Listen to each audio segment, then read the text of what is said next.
Good morning, student.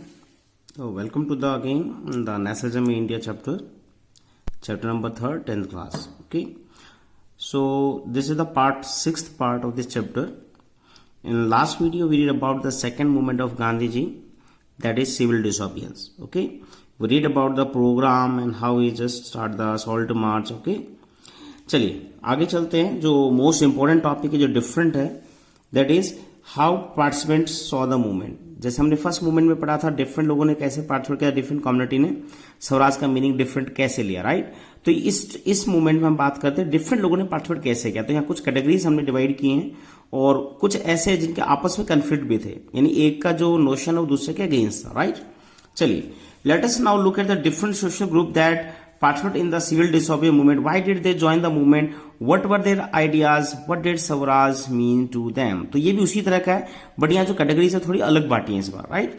तो पहला तो इसमें आंसर मिलेगा क्यों ज्वाइन किया सबने, सबका अलग अलग पर्पज था. Second, what were their ideas, उनके विचार क्या थे. और तीसरा है वही जो फर्स्ट मूवमेंट में इनके लिए स्वराज का मीनिंग क्या था. तो सबसे पहले हम बात कर रहे हैं कंट्री साइड रिच पीजेंट्स की. जो अमीर पीजेंट है उनके लिए स्वराज किया था, और कंट्री साइड मीन्स सिटीज के बाहर की बात कर रहे हैं. Like the Patidars in Gujarat and the Jat of Uttar Pradesh were active in movement being producer of commercial crops. तो बड़ी स्केल पे कमर्शियल क्रॉप थी, रिच पीजेंट्स हैं यहाँ. गुजरात और यूपी का एग्जांपल दिया है. They were very hard hit by the trade depression and falling price. As their cash income disappear they found it impossible to pay the government revenue. तो यहाँ इनकी समस्या आ गई, क्या थी, रेवेन्यू. बड़ा रेवेन्यू इनको कैसे पे करना है जब इनके पास इतने बड़े बड़े लैंडलॉर्ड्स हैं. Then revenue demands and their refusal of the government to reduce the revenue demand. और गवर्नमेंट ने सीधा मना कर दिया कि रेवेन्यू रिड्यूस नहीं होगा, इवन उनको तो ज्यादा और चाहिए था, बढ़ा और दिया, right. Let the widespread resentment in oppose किया इसका. These rich peasants became enthusiastic support of civil disobedience. उन्होंने सिविल डिसोबेडियंस सेकंड मूवमेंट जो गांधी जी का उसका बड़ा बढ़ चढ़कर सपोर्ट किया, उसका साथ दिया. Organising their communities and at time forcing reluctant members to participate in the boycott programme. तो इन्होंने बाइकआउट प्रोग्राम में खुद और सभी को बढ़ा चढ़ा के पूरी कम्युनिटी को सपोर्ट किया कि हाँ हमें गांधी जी का साथ देना है. For them the fight for the Swaraj was a struggle. अब हम बात करें, देखो गांधी या कांग्रेस का सपोर्ट किया, उनका रीजन कुछ और था. स्वराज क्या था, उनकी नीड क्या थी इसमें मिलने की, that is them fight for the Swaraj was a struggle against high revenue. तो इनका मतलब था स्वराज किसलिए, स्वराज की डिमांड क्यों कर रहे थे, मूवमेंट फाइट क्यों कर रहे थे, क्योंकि वो हाई रेवेन्यू के अगेंस्ट, उनका रेवेन्यू घटवाना ही उनका बड़ा मकसद था. But they were deeply disappointed when that movement was called off 1931. और आपको बताया था ये दो पार्ट में चला था मूवमेंट, बीच में कॉल ऑफ कर दिया था, फिर दोबारा स्टार्ट हुआ था इरविन पैक्ट के बाद, राइट. तो हम बात करते हैं, तो 31 में जब फर्स्ट टाइम इसको रोका गया मूवमेंट को फर्स्ट पार्ट में, तो बहुत लोग इसका अपोज किया, और बाद में इन्होंने गांधी जी का सेकंड टाइम दोबारा उन्होंने जाकर स्टार्ट किया तो वहां साथ नहीं दिया, right. Without the revenue rates being revise. RSS में अपोज क्यों किया, दुखी क्यों थे, क्योंकि रेवेन्यू कम नहीं हुआ. गांधी जी ने अपना इरविन से पैक्ट कर लिया था, और वो कहां चले गए थे, second round table. So when the movement was restarted in 1932 they may be refuse to participate. अब दूसरे पार्ट में इन्होंने रेफ्यूज कर दिया, मना कर दिया. फर्स्ट में बढ़ चढ़ कर पार्टिसिपेट किया कि रेवेन्यू कम हो जाएंगे, फायदा हो जाएगा. गांधी जी ने इनके फायदे की सोच नहीं, पैक्ट किया और सेकंड राउंड टेबल गए. तो उसके बाद दोबारा स्टार्ट किया, उसमें साथ नहीं दिया. तो इनका एक रेवेन्यू मोटो याद रखना. और सेकंड जो पार्ट जब दोबारा से हुआ 32 में ये मूवमेंट, तो उसमें उन्होंने रिफ्यूज कर दिया, मना कर दिया. ये दो चीजें बड़ी अच्छी हैं इसकी. चलिए नेक्स्ट चलते हैं. रिच पीजेंट्स के बाद हम बात करते हैं second category, that is poor peasant. अब गरीबों की बात करते हैं. They were not just interested in the lowering of the revenue demand. इनके लिए रेवेन्यू था ही नहीं, क्योंकि ये बड़े जमींदार नहीं थे, इनको ज्यादा रेवेन्यू की टेंशन नहीं थी. देखिए many of them were small tenant, अधिकतर टेनेंट थे, यानी इनको गवर्नमेंट को रेवेन्यू नहीं देना. ये लोग लैंडलॉर्ड या जमींदार से जमीन लेते, उसको खर्चा, उनको पैसा देते थे और अपने खेती करते थे. तो इनको रेंट देना पड़ता है, जिसको टेनेंट कहा गया. टेनेंट कल्टीवेशन, जो पैसे लेके लैंड कुछ दिन के लिए लेता है अपनी. Tenant cultivation land had rented from lord. तो इनको रेंट पे लैंड किससे, लैंडलॉर्ड से, और लैंड को बहुत पैसा देना पड़ता था. और इस टाइम जब क्रॉप फेल हो गई तो इनको बड़ी प्रॉब्लम क्रिएट हुई, प्राइसेस कम हो गए थे. As the depression continued and cash income dwindled, खत्म हो गई या लुढ़क गई हम कह सकते हैं. The small tenants found it difficult to pay their rents. अभी अपने रेंट पे नहीं कर पाए. They wanted the unpaid rent. अब इनकी इच्छा क्या थी, जैसे उनकी रेवेन्यू थी, इनकी बड़ी इच्छा थी कि जो रेंट है वो क्या हो जाए, अनपेड हो जाए, इस बार मना हो जाए, देना नहीं है, या इनका ये था एग्जेम्पशन हो जाए, इनका 2-3 साल इनको रेंट ना पे करना पड़े.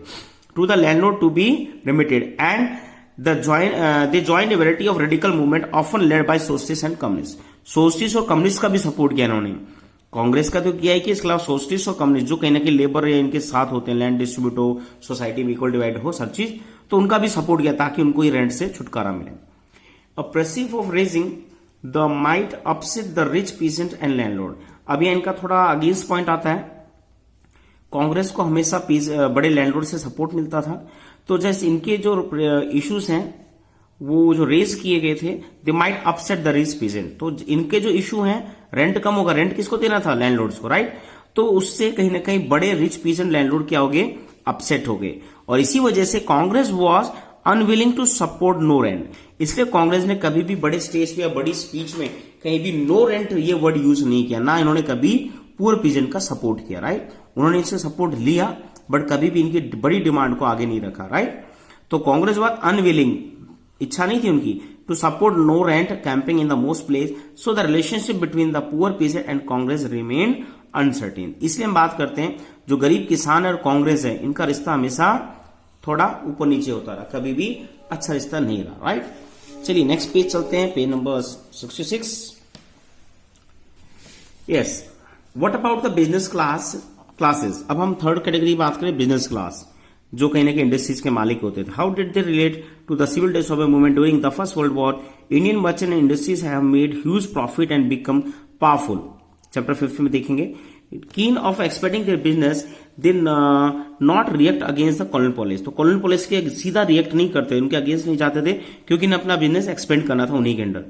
And resist business activities, so they wanted protection against import. बस इनको क्या अच्छा था? इंपोर्ट से प्रोटेक्शन चाहिए थी कि बाहर से सामान आए, हमारा सामान भारत में बिके, right? So they want protection against the import of foreign good. तो पहले इनकी डिमांड ये थी स्वराज से। And a rupee sterling foreign exchange ratio that would discourage import. इसके अलावा जो रूपी और स्टर्लिंग यानी इंग्लैंड की जो करेंसी है, इनका जो फॉरेन एक्सचेंज रेशियो था वो हमेशा इंडिया को कभी भी फेवर नहीं करता था। तो ये किसके अगेंस्ट थे ये? Then to organise business interest they form, इसके लिए उन्होंने दो बड़े ऑर्गेनाइजेशंस बनाए। Number 1 Indian industrial and commercial Congress 1920, note करना इसे। Second federalism of Indian chamber commerce and institute, FICCI, अभी भी ये वर्क कर रहा है, in 1927, led by prominent industries like Purushottam Das Thakur and JD Birla. ये दो बड़े हमारे इंडस्ट्रियल हाउस हैं, अब भी हैं बिरला हाउस, राइट? तो पुरुषोत्तम दास ठाकुर और जेडी बिरला, इन्होंने मिलकर ऐसे प्रोमिनेंट बड़े ग्रुप्स बनाए। The industries attack colonial control to over the Indian economy and supported the civil disorder movement. तो इंडस्ट्री क्या चाहते थे? अटैक ऑन कॉलोनियल कंट्रोल, यानी कॉलोनियल कंट्रोल यहां से हट जाए ट्रेड से, उनको ट्रेड में बेनिफिट मिले, ट्रेड में रिलैक्सेशन मिले, अपना फ्रीडम मिले। इसलिए उन्होंने क्या क्या सपोर्ट किया इसका। तो इनका बड़ा जो एक हम कह सकते हैं बड़ा नोशन जो था वो यही था कि ये चाहते थे इंपोर्ट फॉरेन गुड्स का बंद हो जाए और इनका जो एक्सचेंज रेट है वो कहीं ना कहीं इंडिया के फेवर में या इक्वल तो हो, उनके अगेंस्ट ना हो, right? Then they give finance assistant and refuse to buy और सेल इंपोर्टेड गुड। अब इन्होंने इस सिविल डिसऑर्डर को सपोर्ट किया, इसके साथ इन्होंने फॉरेन गुड में रेफ्यूज कर दिया, उनमें ट्रेड करना, इंपोर्ट करना। Most businessman came to see Swaraj at a time तो colonial restriction on the business would no longer exist. अब अधिकतर इंडस्ट्री ने यही माना कि इस आंदोलन के बाद क्या होगा, जो बिजनेस है उनका और उनका जो उस पे है जो बड़ा कॉलोनियल रिस्ट्रिक्शन कंट्रोल रखा हुआ है, टैक्स वगैरह जो भी है, वो सब चीजें लंबे टाइम नहीं रहेगी, okay? And trade and industry would flourish without constrain. अब ये अपने आप फैल सकेंगे, इन पे कोई कंट्रोल नहीं करेगा। But after the failure of round table 2, जो राउंड टेबल सेकंड में जो गांधी जी गए थे, इसको रोक कर बार बार आ रहा है एक point, business groups were no longer uniformity enthusiastic. अब जब ये राउंड टेबल में गए रिविंस पैट करके और वापिस आए निराश हो गए तो इससे अधिकतर बिजनेस ग्रुप्स थोड़े उनका जो जोश था वो खत्म हो गया और कई लोगों ने इनको सपोर्ट नहीं किया। आगे लाइन आएगी, देखिए। They were apprehensive of the spread of militant activities and worried about the prolonged disturb of business as well as the growing influence of socialism among the younger member of the Congress. अब उनको तीन चिंताएं होगी second round fail होने के बाद। पहली थी दैट इज मिलिटेंट एक्टिविटीज। उनका मानना था कि क्रांतिकारी जो हैं तो इससे कहने के देश में मिलिटेंट एक्टिविटीज ना आ जाए, इसलिए उन्होंने ब्रिटिश का सपोर्ट करना शुरू कर दिया। पहला तो डर ये था, इसलिए उन्होंने ब्रिटिश का सपोर्ट शुरू किया।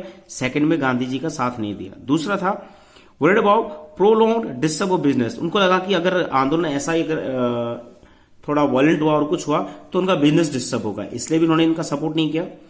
And growing influence of socialism, ये सबसे बड़ा है कि समाजवाद जो हम कहते हैं, जो ईस्ट की धारा है रशिया और चाइना की, तो सोशलिज्म कहीं ना कहीं इंडिया में हावी ना हो जाए और हमारे यहाँ फ्रीडम मिलती है, सोशलिज्म ना आ जाए। सोशलिज्म आ गया तो उनकी इंडस्ट्री सारी चीजें छीन ली जाएंगी। तो इसके डर से उन्होंने कांग्रेस का सपोर्ट करना बंद कर दिया आफ्टर सेकंड राउंड टेबल, या हम कहते हैं सेकंड जो पार्ट स्टार्ट हुआ था। अब आते हैं इनके against, that is industrial working class did not participate in civil disobey. अब आप कहते हैं जो इंडस्ट्रीज थे इसके अगेंस्ट इंडस्ट्रियल वर्किंग क्लास यानी उनके लेबर जो उनके काम करते थे, they did not participate in the civil disobey movement, इन्होंने पार्टिसिपेट नहीं किया movement in large number except in Nagpur region, सिर्फ नागपुर को छोड़कर। ऐसा क्यों था? क्योंकि बड़े बिजनेस ग्रुप सीधे कांग्रेस को सपोर्ट करे थे फर्स्ट टाइम, तो इनको उनके दूर रहना, क्योंकि इनकी डिमांड उनके अगेंस्ट थी। अगर इनकी डिमांड कांग्रेस माने तो इंडस्ट्रीज अगेंस्ट हो जाएंगे। तो वही पुअर फार्मर इज फार्मर वाली कहानी है, ठीक है। As the industries came closer to Congress workers stay aloof, जब बड़े इंडस्ट्रीज कांग्रेस के साथ आए तो वर्कर्स क्या हो गए? दूर हो गए इनसे, stay aloof. But in spite of that some worker did not participate in the civil disobedience, secularly adopting some the idea of Gandhian programme like boycott of foreign good. तो उन्होंने डायरेक्ट पार्टिसिपेट नहीं किया, फिर भी अपने स्तर पे कुछ लोगों ने एक चीजों को एक्सेप्ट किया उनके प्रोग्राम को, जैसे फॉरेन गुड ना खरीदना, as a part of their own movement their low wages and poor working condition. अब इनकी कुछ जो बड़ी डिमांडें थी, अगर स्वराज की कहीं कहीं सपोर्ट मिला तो उसकी इनकी डिमांड क्या थी? जो वर्किंग क्लास है उनकी ये थी, फर्स्ट वन लो वेजेस, कम इनको सैलरी बहुत कम होती थी इनकी daily wages. Second poor working condition, जो कंडीशन इंडस्ट्री में काफी अच्छी नहीं थी इनके लिए, हवा पानी की व्यवस्था कह सकते हैं, मेडिकल कह सकते हैं, ये चीजें। There was strike by railway worker in 1930 and dock worker in 1932। तो स्ट्राइक रेलवे ने और डॉक वर्कर जो शिप्स वगैरह पे वर्क करते हैं उनने स्ट्राइक की गांधी जी के फेवर में 30-32 में, इसको नोट करना please. Then 1930 thousands of the workers in the Chota Nagpur mines were Gandhi camped and participated the protest.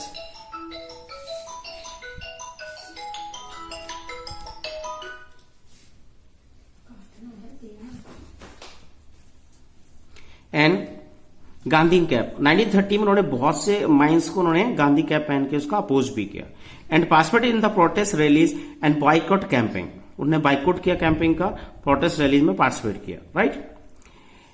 आगे देखिए, but the Congress were reluctant to the include workers demanding as a part of its programme of struggle, it felt that this would alienate industries and divide the anti imperial force. अब हम बात करते हैं, but the Congress were reluctant to the include workers. अब कांग्रेस चाहती भी थी, नहीं भी चाहती, वो पुअर फार्मर्स वाली कहानी है, तो वर्कर्स की डिमांड को इंक्लूड करना थी, बट उसके रेलुकेंट नहीं, उनको साथ दिया भी नहीं, right. Programme to struggle felt that would alienate, उनका मानना था कि इससे इंडस्ट्रीज उनके भाग जाएंगे, राइट। बड़े इंडस्ट्रीज सपोर्ट कर रहे हैं वो भाग जाएंगे, इसलिए उन्होंने इनकी डिमांड को भी कहीं ना कहीं ज्यादा इंपॉर्टेंस दी, जैसे पुअर फार्मर्स का था, ठीक है।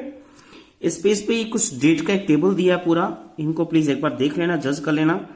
1819 distress UP peasants organise by Baba Ramchandra का मूवमेंट था। Second Gandhi hartal against the Rowlatt टैक्स जलालाबाद 13 अप्रैल।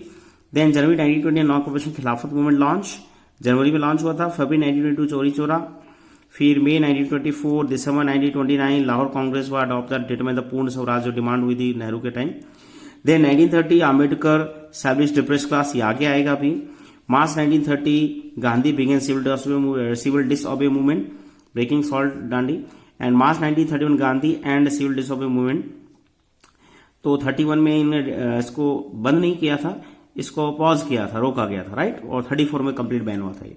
दिसंबर 1931 second round table and 1932 civil disobey relaunch. चलिए आगे चलते हैं, लास्ट पैरा इसका। इससे पहले ऊपर एक मूवमेंट की पिक्चर दी है गांधी के सेकंड मूवमेंट की, वुमेन ज्वाइन नेसेस प्रोसेशन। इस टाइम वुमेन्स ने बड़ी बढ़ चढ़ के पार्टिसिपेट किया था इसमें, ठीक है। चलिए लास्ट पैरा देखते हैं। Picketed foreign cloth and liquor shops, sorry एक टॉपिक है क्या लास्ट में, yes. Another important feature of civil disobey movement was the large scale participation of women.